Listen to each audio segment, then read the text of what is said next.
Hey everyone, Tasha here. Welcome back to the channel. So a couple years back, a friend of mine, Andy Bravo Dudinsky, recommended this book to me, Deep Work by Cal Newport.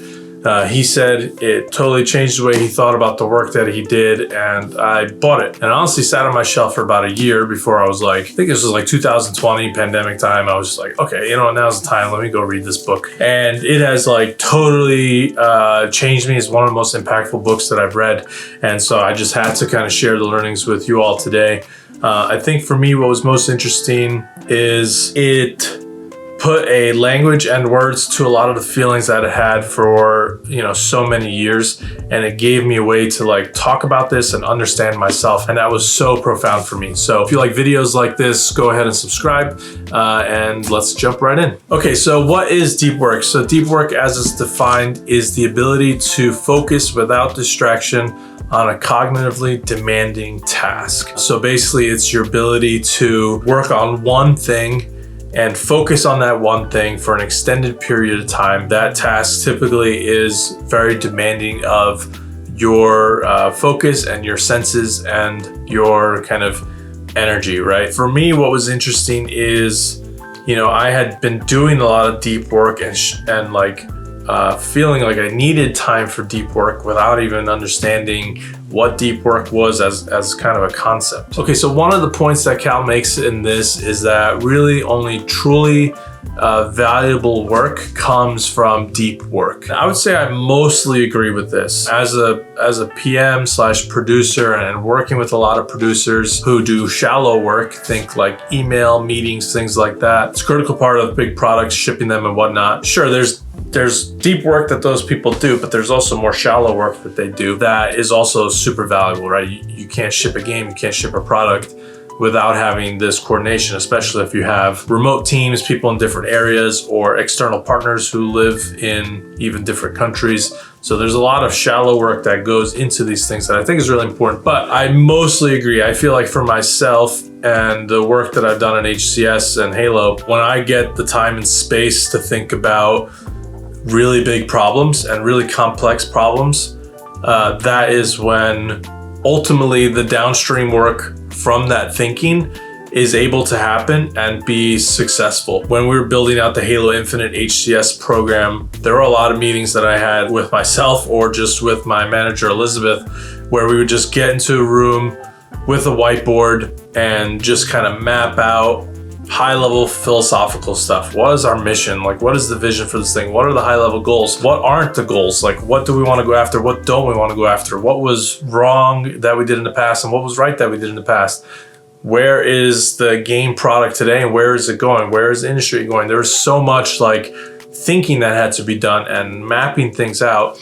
And you simply can't do that if you're like a half hour here, 20 minutes there. Like, you need to have intentional time to focus on these things, either alone or with, again, like another person to think about that. Another point that Cal makes is that deep work separates good from great. I fully agree with this. Like I was just mentioning about some of that critical thinking, at least for my role in particular, being able to really focus on that for extended periods of time, multiple times, is what I think has enabled kind of the success of our league and product up to this point. I think if we hadn't thought more deeply about the problems that we were trying to solve or the goals that we were trying to go after, then we wouldn't be able to come up with as good as solutions as we had. And that's a really important part of it. It's like, think about you're trying to look at like a bullseye that you want to go shoot at. And imagine looking at this bullseye is like really blurry and pixelated and whatnot. It's going to be harder for you to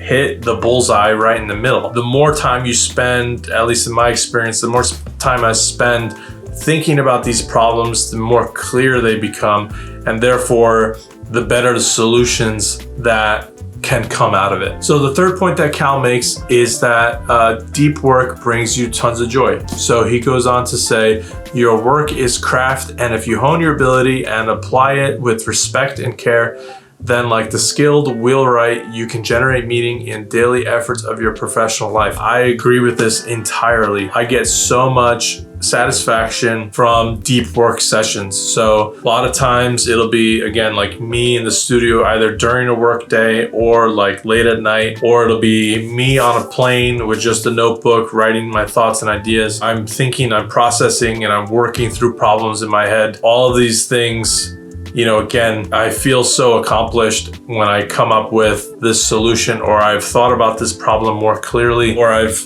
you know, started to break down the really complex knot into more simpler terms. Those are the things that really have a profound impact on, you know, my enjoyment. It's not the, oh, I finally sent this email today, or I sent 30 emails today, or, you know, I had a day full of calls. Like, those days are not the ones where I'm just like, hell yeah, I feel really good about the work that I did.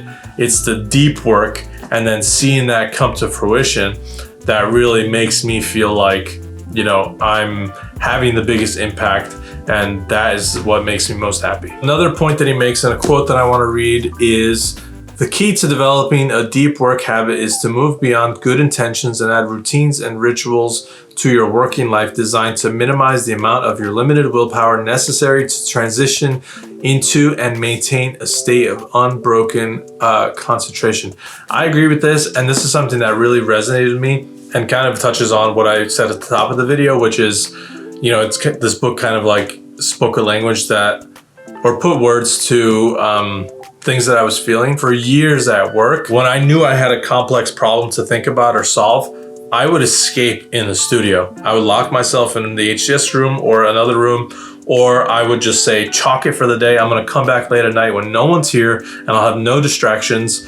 Or I'll say, hey, I've got a flight coming up cross country. I'm gonna save my thinking and that work for that. And even if it wasn't thinking, it was like writing out blogs, or it was working on a tournament schedule or format, whatever it was, right? I knew that I had to reserve that work for all of these like other times. And it was this feeling of like I mentioned, like escaping, you know, like I was like feeling trapped, and I was like, I can't really do my best work here right now because I need more time. And I think this book and what he was saying there, you know, turning that into habits where now today I have blocks on my calendar where it's focus time. Or if I, you know, what I've been doing recently is like wake up 5, 6 a.m. I get a workout in, and then I'm in the studio and I don't have a meeting for like between 2 to 3 hours, and that's when I know I can get a lot of that deep work done. So then when everyone's kind of online is when, you know, I get pulled into meetings or conversations, which again, like really important stuff and needs to happen. But what's difficult about, you know, the position I'm in right now is there's still a lot of deep product work that I need to do, but there's also a lot of shallow work that I need to do, which is coordinating with different people and, you know, talking to the team and make sure that they have what they need and troubleshooting all that stuff. So understanding that and being able to kind of rig your schedule to allow you to do both and build those habits is what I found to be like a critical path to success. Overall, I would definitely recommend this book. I think I gave it a 10 out of 10, wherever that was on Instagram. But yeah, give this a read. Also check out his podcast. Cal Newport is awesome. He's an engineer, actually. He's a computer science, I think, professor at MIT or one of those huge schools. All around, great podcast, great read. I've got a few of his other books that I want to dive into, but give this a read. Again, if you like more book reviews and kind of book reports, really, give the channel a subscribe. Let me know in the comments if you've read this book and what your thoughts on it. And I'll see you guys in the next one.